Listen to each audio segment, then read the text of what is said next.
On March 26, 2011, in Findlay, Ohio, a disabled 25-year-old woman, Vera, was tortured and murdered by people she trusted, all as a plot to steal her baby. The investigation unraveled a cult-like family behind her murder, but everyone involved received little to no consequences. Hello, welcome back to my channel where I deep dive into true crime, paranormal phenomena, cults, and history.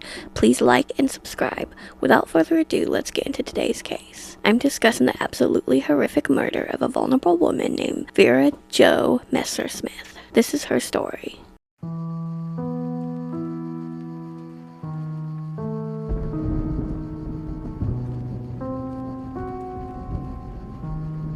Today's case takes place in Findlay, Ohio. Findlay is located in northwest Ohio and is the area's second largest city. It has a population of roughly 40,313 people. Historically, Findlay was a stop on the Underground Railroad for escaped enslaved people. There is actually only one known lynching in the history of Hancock County in Findlay, Ohio. Now time to talk about our victim. Who was Vera? Vera Jo Regal was born in Findlay, Ohio on July 11, 1986, to Vera Messersmith and Willard Regal. From the beginning, she lived a life of horrendous trauma and struggles. She suffered from mental disabilities. It was said that she had the mind of an 8-year-old at 24.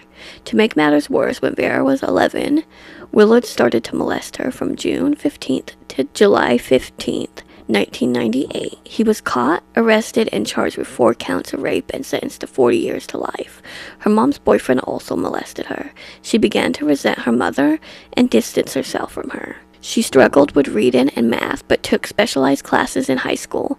With the assistance of teachers, she earned excellent grades. In 2005, she earned her high school diploma from Findlay High School. She was described as kind and shy, and she loved country music. She even participated in the Special Olympics. She found the adjustment after high school complex. Not sure what to do next, she decided to apply for disability to give her time to look for a job that would accommodate her disabilities. Between feeling let down by her mother and finding her own way in life, her paths would cross with a boy who would be her downfall. When Vera was 19, she met 13-year-old Zachary Brooks, and they soon began to date. I must clarify that a 19-year-old should not be dating a 13-year-old. I noticed that only a few sources mention this fact. However, her mental capacity could have played a part, but she could have also been targeted by the family that I will discuss shortly. I did not want to gloss over it though. Shortly after they started dating, she met his mother, Cheri, Lynn Brooks. Cheri took her in as one of the family and showed her love. Feeling let down by her family and life, she moved into the Brooks home, but soon realized the evil beneath Cheri's loving facade.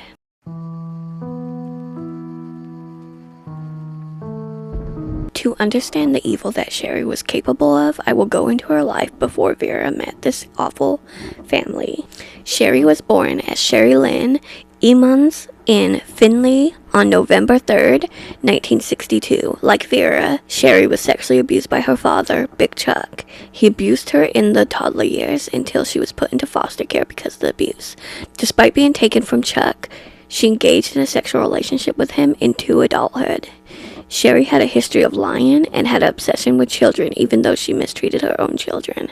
The first red flag she displayed was after leaving foster care. She told her mother, Charlotte, that she got pregnant but was forced to give up the baby. Feeling bad for Cheri, Charlotte drove to the caseworker to get her grandchild, but found out she was lying. The baby was someone else's baby.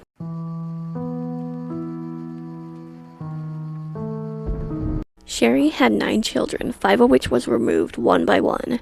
Scotty was fathered by her cousin, Daniel Bixler, who was mentally disabled and was involved in this case. Scotty was removed because a relative caught her attempting to commit a sexual act on him and placed with Charlotte. In March 1982, at 19 years old, Cheri married Michael Maloney and moved into a trailer in Findlay. She gave birth to their son Joshua. The couple was under the supervision of Child Protective Services due to Scotty being removed from Cheri's care. The caseworker deemed the trailer unsafe after attempts at cleaning and baby-proofing it, with no attempts to improve the living space.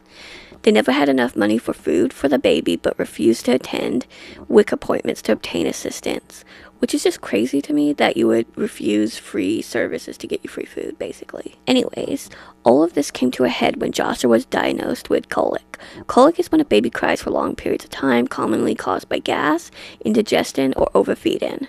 Although his doctor told Cheri to stick with formula until he turned 1, she continued to feed him cow's milk. This would have left Joshua in pain, with no solution but to cry. In November of 1983, not even 3 months old, Joshua became very colicky and started to cry nonstop, and Mike lost his patience and slapped the infant in the face, yelled curses at him, and threw him on the couch. While this happened, Mother of the Year Cheri just sat there and watched. Luckily, another relative was present and they were reported to CPS. Cheri said it was common not only to slap her, but also to slap Joshua because the infant made him nervous, but did nothing to help him. On December 9th, Joshua was removed from the home and placed with Hancock Children's Services while Cheri and Mike were investigated. In March 1984, the caseworker, Dorothy Labe, testified that they made no effort to improve Joshua's living conditions and safety. The judge agreed and permanently placed him in the care of Hancock Children's Services, where he was adopted, his name changed, and he never returned to Cheri's care. In 1984, she gave birth to her next son, Michael Jr., but he was removed at just a couple months old after neglect and abuse allegations. In the spring of 1986, Cheri gave birth to her first daughter, Maria. Now remember her obsession with the little girl from foster care. She became obsessed with having daughters and treating Maria better than the boys. Maria was well-groomed, always in dresses, and very overprotective. She refused to let Charlotte take her overnight to spend the night with Scotty, who was still in the care of her. She also would stare at people who would pick up Maria until it became uncomfortable and put her down. The family was impressed at how better she had been with Maria than her older children. She remained in Cheri's care for a year before Cheri, alongside her father, took Maria to the hospital because when changing her diaper, Cheri noticed she was bleeding. Cheri took Maria home after making an appointment and promising to return. However, the doctor decided to report Cheri.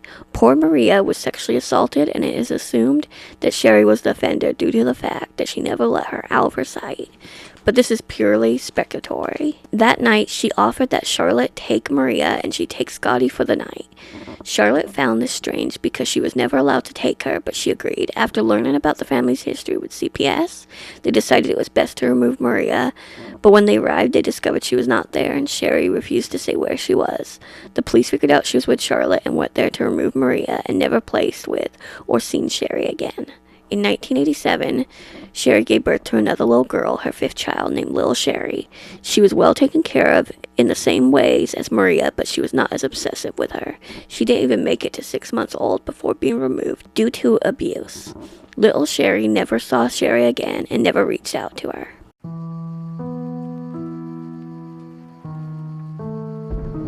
On June 6, 1991, she gave birth to her son, Kevin Lee Brooks Jr., also known as Punky. She was still married to Mike, and it was not known if she cheated or if they were separated at the time.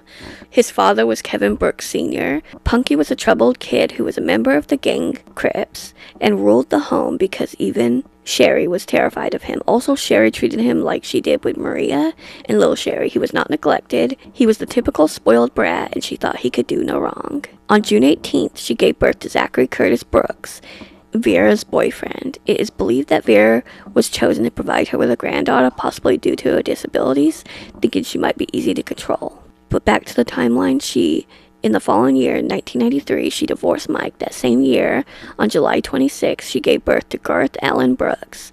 3 months after his birth, Cheri and Kevin married and moved to Lima, Ohio. He got arrested multiple times, primarily for theft and drug charges. In 1997, Cheri gave birth to her last child, Chuck Alfred Brooks, or Chucky as he was known. By the time he was born, the family moved back to Findlay. She was infamous in town compared to Charles Manson. She was nicknamed Sugar Babe because she was selling methamphetamine. She remained a bully even after becoming disabled in a wheelchair. She would pick girlfriends for her son to hopefully get granddaughters. Her kids all became members of the Findlay area Crips, the leader being Punky.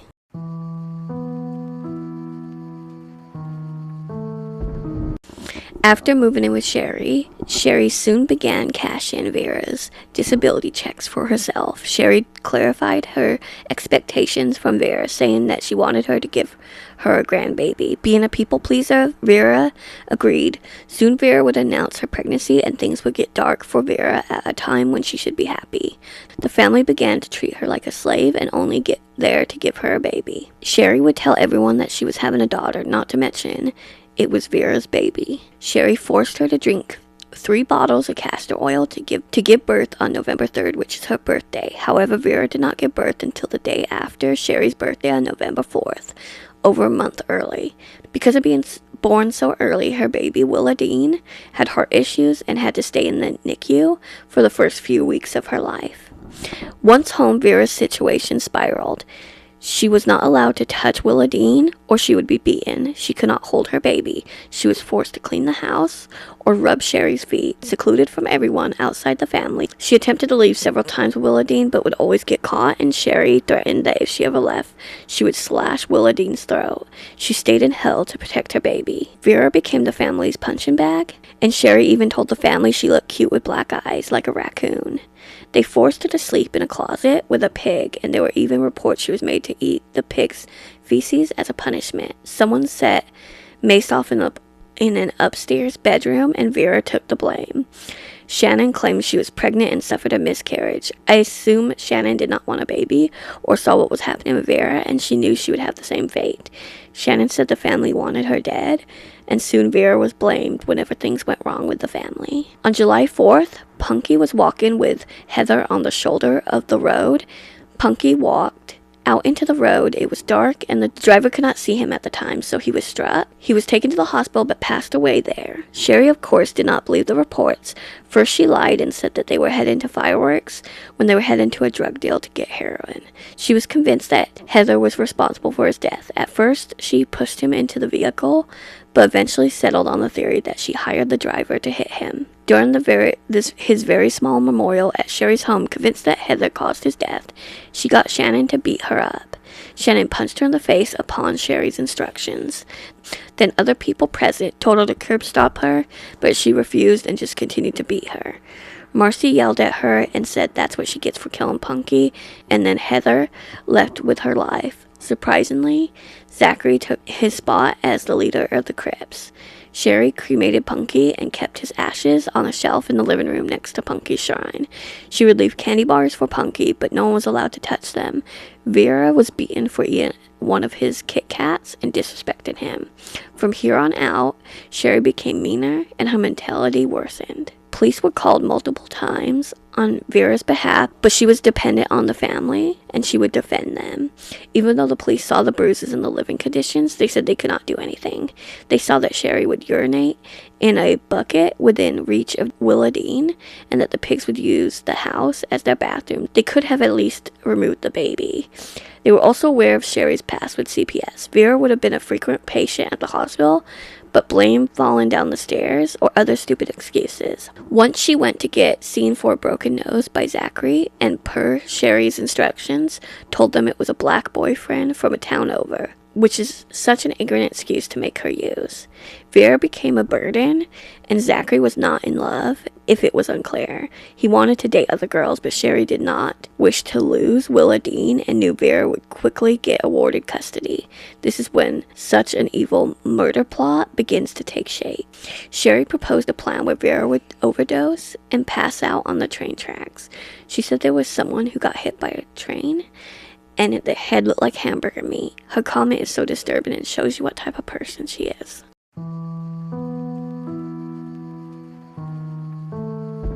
Danny, Cheri's cousin and the father of her first son, Scotty's dad, was recently released from prison after 3 years. Scotty and Danny are both cousins and half-brothers.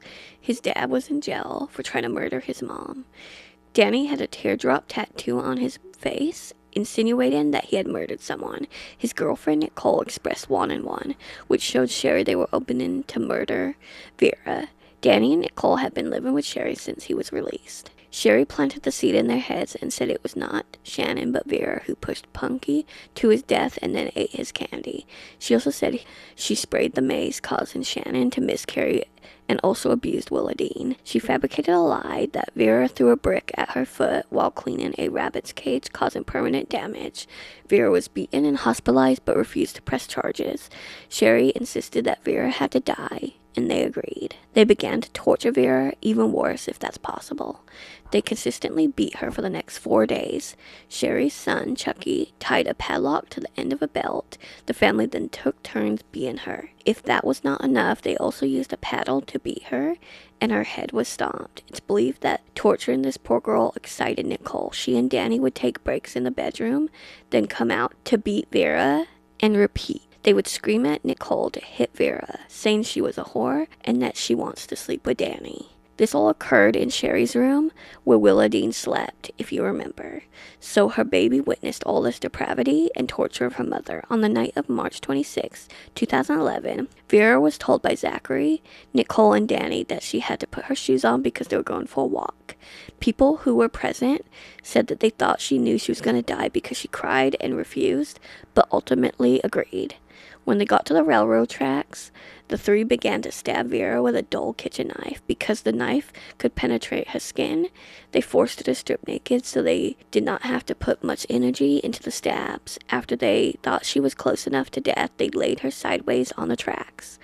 They left her alone to freeze to death. I looked at temperatures that night, and it was between 26 and 29 degrees that night. Therefore, freezing, they threw the knife into a nearby body of water and went home, knowing that the train would come around 2 a.m. This goes back to Cheri's comment about someone found on the tracks hit by a train resembling hamburger meat. The thinking was that she would become unidentifiable and the evidence would be lost. However, Vera pulled herself off the tracks. She went into a fetal position and in between the train tracks and sadly died. They went to a friend's house and celebrated the murder. Danny's sister was present and unaware of the murder, but noticed Zachary looked depressed. When she asked what was wrong, he confessed to what happened with Vera. She then confronted Danny, and he admitted to her dismay when she called the police to report him. Around 2 a.m., when the train came by, it went over her body, but it did not hit her. This is when the conductor called the police.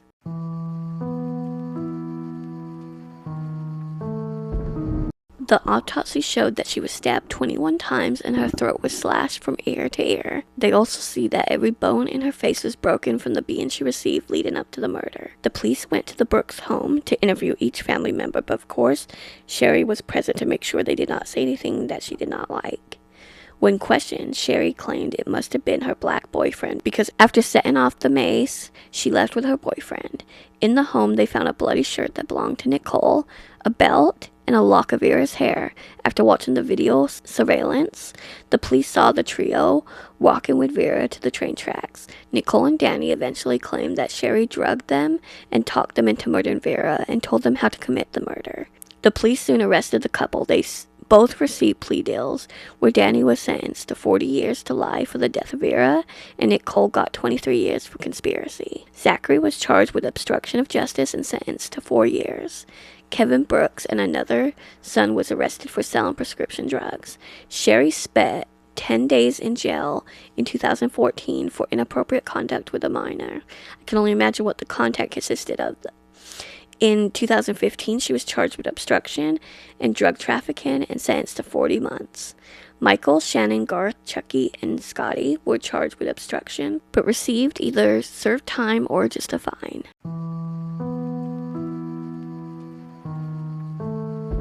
The day after the murders, Cheri attempted to gain full custody of Willadine. She claimed that Vera ran off to be with her boyfriend, insinuating that she abandoned the baby.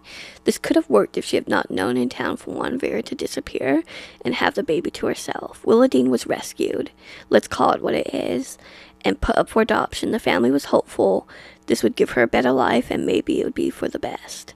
Cheri did try to fight the adoption and claimed she had custody.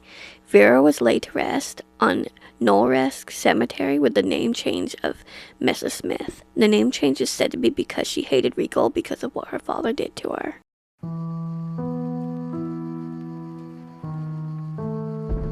This is such an awful case. Cheri was such a crappy mom and a crappy person. She was given chance after chance.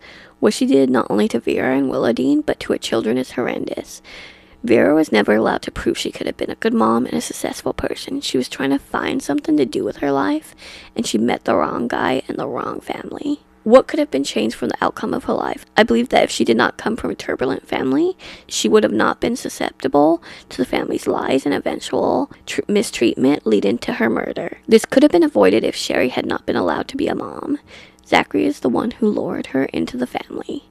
The responsibility is mainly on Cheri, of course, but also on CPS. The system needs to change. What do you think of Cheri never getting any real time for the hell she put Vera through? I want to know your opinion, but please be respectful. Comment, subscribe, and like. If you have any future cases you'd like me to cover, please request a case using my form in the description. Join me next time when I discuss a case for Freaky Friday, when I discuss the morbid history of a misunderstood religion. Till next time, stay curious, cautious, and safe, and do not be a crappy parent abusing children and killing people for more babies to abuse. Okay, bye.